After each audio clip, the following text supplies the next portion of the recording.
Rowling says she won't forgive Daniel Radcliffe, Emma Watson for trans stance. In the wake of a new report critical of current gender care standards for young people, the British author criticized Harry Potter stars who went against her views. Celebs who cheer on the transitioning of minors can save their apologies. J.K. Rowling suggests she will not forgive her Harry Potter stars for going against her views on trans rights in the wake of a new report criticizing current gender care treatments for young people. On Wednesday, the BBC reported on a 4-year review investigating gender care commissioned by the NHS. The report concluded that gender services were based on remarkably weak evidence and that children had been let down by medical professionals. The reality is we have no good evidence on the long-term outcomes of interventions, such as puberty blockers, to manage gender-related distress, wrote pediatrician Dr. Hilary Cass. It is unusual for us to give a potentially life-changing treatment to young people and not know what happens to them in adulthood.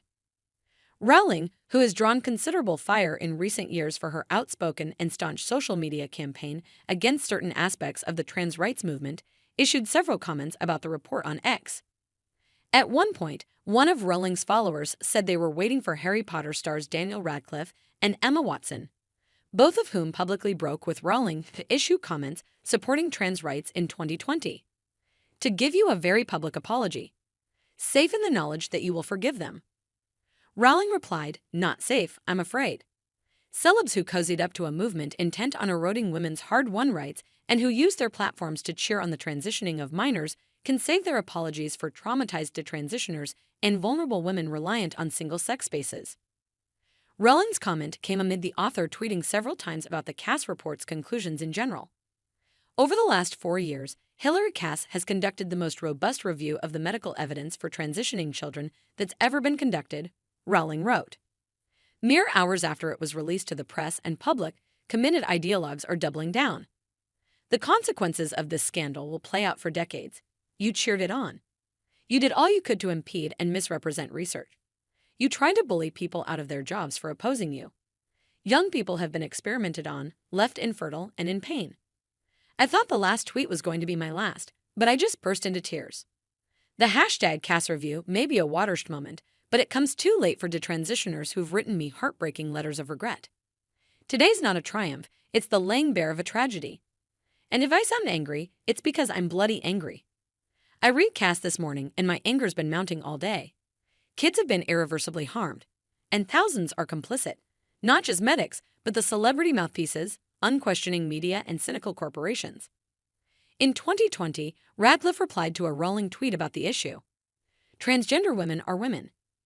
Any statement to the contrary erases the identity and dignity of transgender people and goes against all advice given by professional healthcare associations who have far more expertise on this subject matter than either Joe or I, according to the Trevor Project. 78% of transgender and non-binary youth reported being the subject of discrimination due to their gender identity. It's clear that we need to do more to support transgender and non-binary people, not invalidate their identities, and not cause further harm. While Watson tweeted, "Trans people are who they say they are and deserve to live their lives without being constantly questioned or told they aren't who they say they are. I want my trans followers to know that I and so many other people around the world see you, respect you, and love you for who you are." Rowling's position on the trans issue has been a source of awkwardness in her longtime and otherwise mutually beneficial relationship with Warner Bros., which has continued to explore new avenues of Wizarding World content. The studio has announced a reboot of the Harry Potter saga as a TV series for Max that will have a new cast and Rowling on board. Warner Bros. Hopes to have the first season debut in 2026.